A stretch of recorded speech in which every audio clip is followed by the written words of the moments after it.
Okay, Mark.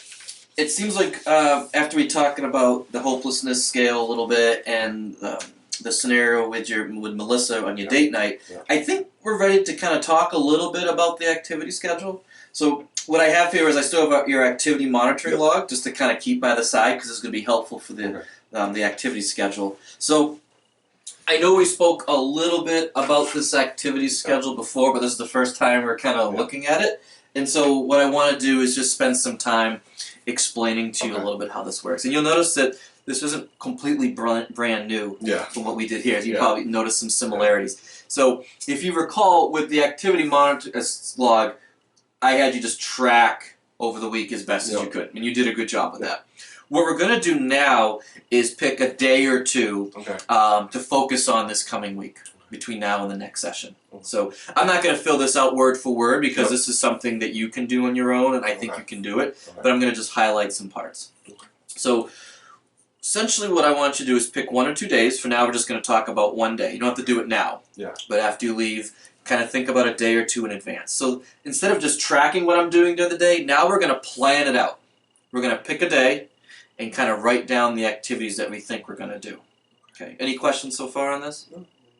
Sounds like it makes sense. Okay, so a couple things that I try to remind clients as we do this is try to be as realistic as we can picking out the activities. A common mistake is to try to do too much at once. All right. At the same time, like we talk with activity schedule, don't be afraid to the mundane activities like wake up, breakfast, which we're going to talk about in a few moments, to put those in there. So that's going to be helpful. So this first, we got the time. Just like was there, but this time you're going to fill it out, the time of the day. The planned activity, which we'll talk about some suggestions and your thoughts for what to do. And then maybe before we did pleasure and accomplishment, one thing that's a little bit different is expected pleasure. That's what the EP stands for, expected pleasure. So what you're going to do is you're going to, I always usually suggest the day before, the night before. So if you're talking about the next couple of days, so that night before you sit down and plan it out a little bit, is to write down what you think or would like to do for that day, keeping in mind the time. Okay, it's always important to keep track of the day and the time because remember, like mornings are kind of tough for you and those things. To look for other patterns as well. And so you're going to put down your expected pleasure. Okay, then it acknowledges that it's okay. Things are not going to go completely as planned. Right, but we're going to try. So this is the night before, this is the actual what you do. And you can even write down too if the times are not exactly perfect, which is okay. So there's a spot here for actual pleasure. Maybe the same, maybe higher or lower, that's okay.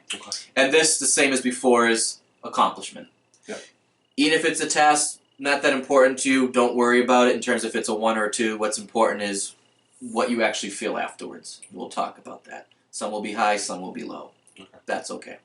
One thing that it's more explicit here, meaning that there's an actual column for it, are your thoughts and emotions. Okay? So this is where I've thrown out some words and we've had some little side conversations about automatic thoughts and cognitive distortions because you seem ready to talk about that a little bit. This is where this activity will really be helpful to kind of flush that out a little bit more. So even if the activity seems a little bit mundane, kind of blah, just write down any passing thoughts or emotions that you had. Okay. Do your best to, again, that little subjective scale, that 0 to 10 for thoughts is simply how much you believe that thought. For the emotions, how much you're feeling it. Positive or negative, doesn't matter. Okay. We'll use this information more for other activity schedules, and eventually we start talking more about some of those automatic thoughts and thought records down the road. Okay. Any questions so far on this? So I can break it down by, if I want to do because I think I really want to focus on the morning. So let's say I've been getting up at 8. So let's say I could do 7:30, 8 o'clock, 8:30, 9, and then switch to maybe hours and work because just how. So I can kind of just do it. Well, in fact, you're already thinking the way I'm thinking here. Is I had in my mind a couple activities. This is your homework assignment, but some suggestions for you, especially because this is the first one. I think, number one, it would be really good to, especially for the morning, to break it into parts. And we'll talk in a moment, too. It might be a little challenging to try to wake up a little bit earlier as well. Okay? I can try. Yes, you can give it a shot. The other thing too is your work. Yeah. But when you can, if it's just basic, mundane, whatever, don't worry about being super detailed. But there's parts of the day where you think is relevant, where if you've got something specifically planned at work that's sort of out of the usual, or like even if a staff meeting. Yeah, staff meeting, or even if it's routine, but it's an area that you really want to work on, highlight that in there. And there's another thing too that I would like to kind of emphasize when you do a couple of these days, and I think you would agree based on this, is integrating a few more social activities / outdoor activities. Yeah. So I would recommend, out of the couple days that you do, to have at least maybe throw in a date night with with Melissa or your friends, and also to maybe throw in an activity too with your dog, maybe in the morning. You also mentioned too, what was it? Going outside, like to the parks, or the mountain, gardening, stuff like that. So again, at your leisure, your choice. But kind of make a concerted effort to put that in there, because I think it's important to get more social activities in there, and also to get a few more pleasurable activities. How does that sound? Sounds good. Okay. Before we kind of complete this, I want to get in a little bit more detail. What I like to do is do a little bit of troubleshooting. Can you think of maybe 1 or 2 activities where you're already thinking, I'm already thinking. This may be a little bit tough here to do, Adam. Help me out. I mean, the first one that I'm thinking about is just waking up in the morning. Okay. I mean, just trying to kind of find that time, and I mean, I've been pretty tired lately and I've been sleeping more, and just even the thought of waking up half an hour early just seems so foreign to me. I mean, I've been so used to abusing the snooze button, and so I think that's going to be something that's going to be challenging to kind of try and change that routine. My body's just, I think it's kind of used to waking up at that later time now. Those are all valid points. Yeah. And you may not see the change right away, but I think it's helpful to kind of start out. What do you think you could do, a couple things to not guarantee, but maybe improve the chances? If you decide to wake up a half hour, an hour earlier, what could you do that might help it out, at least happen? I don't know. I mean, like Melissa, she puts her alarm clock so that she has to go up and get it. That's a good thought. Yeah. So literally get out of the bed to do that? Okay. To turn it off. But I mean, then she might yell at me if I don't want to get up and get it. So. Yeah. But I mean, I think that might be something, I don't know, maybe try even getting to bed a little bit earlier. Okay. I mean, maybe like that half hour might be enough. And it's tough to change sleep schedules almost literally overnight. Yeah. You know, if you said 2 or 3 hours, like that's not realistic. Yeah. But if you, maybe 30 minutes or so. I think that sounds... Give it a shot. Again, no guarantee. But, you know, and maybe if it helps to, maybe like a little reminder note on your phone, you know, because you use that to wake up. So whether you place it on the other side of the room or not, which I think is a good idea, your choice if you want to do that. But when you kind of see that reminder of, let's just try it this time, Mark, or something like that, a little motive, I know it sounds a little cheesy, but to kind of remind yourself, like, or just the word breakfast. Yeah. Let's have a good meal. Maybe that kind of cue that maybe if you see that, you'll be less prone to hit the snooze button, right? I can't promise, but we'll kind of see how it goes. The other one that I like to maybe, and you again tell me what you think, is your date night. I think that might be one that's helpful to troubleshoot. Do you recall what was the big theme the last couple of times? I mean, just kind of deciding what to do. I mean, whether it's like, I mean, do we go in or do we go out? Do we stay in? I mean, do we invite friends? So, I mean, trying to find a plan that can be a little bit more set in stone might be helpful. Yeah, because it seems like once you guys get settled in, more times than not, you have a good time. Yeah.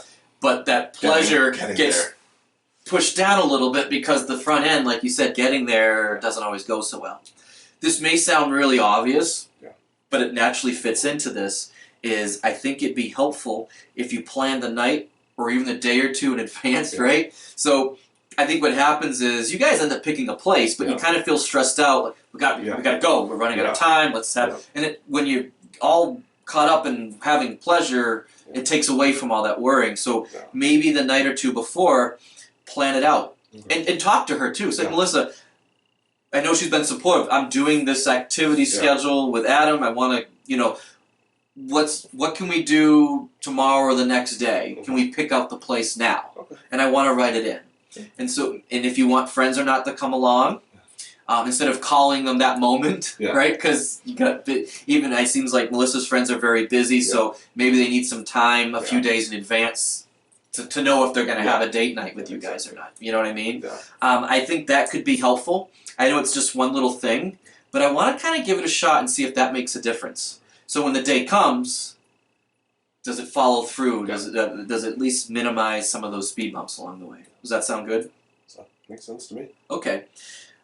What's your overall thoughts of following through with this as we kind of wrap this up?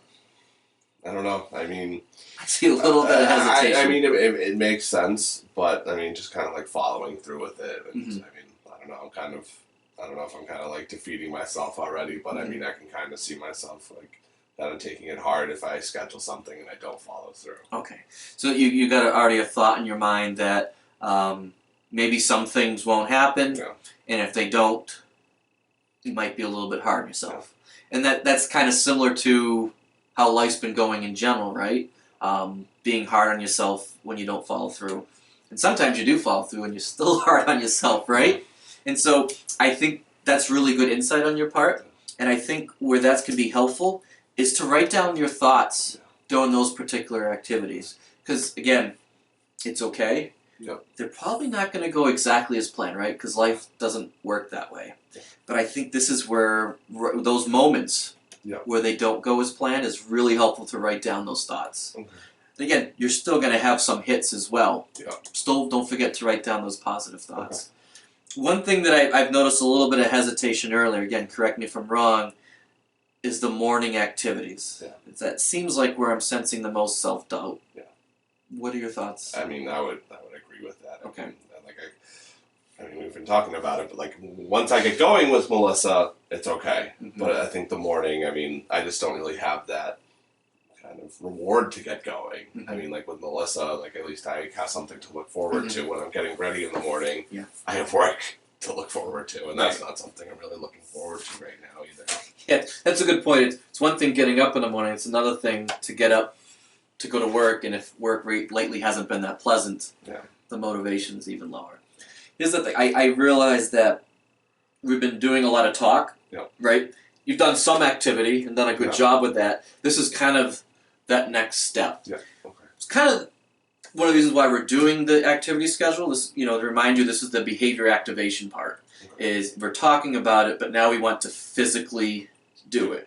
And if we recall, and you've said it yourself in your own ways, that sometimes you're kind of like about initiating it, but once you do it, kind of feels good, kind of feels nice. So there isn't anything new than what we just talked about for troubleshooting, but I want to call this one here, more formally, a mini kind of experiment. And what this is we haven't done one of these yet formally, is sometimes we have thoughts and feelings about how some things will go. And if we ruminate too much on those thoughts, it almost becomes self-fulfilling and we don't give them a shot.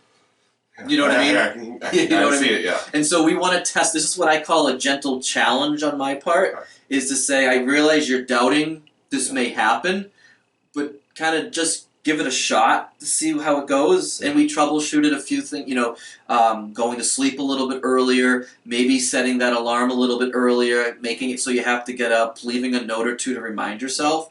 So it's one of those like humor me things. I know you think it might not go well.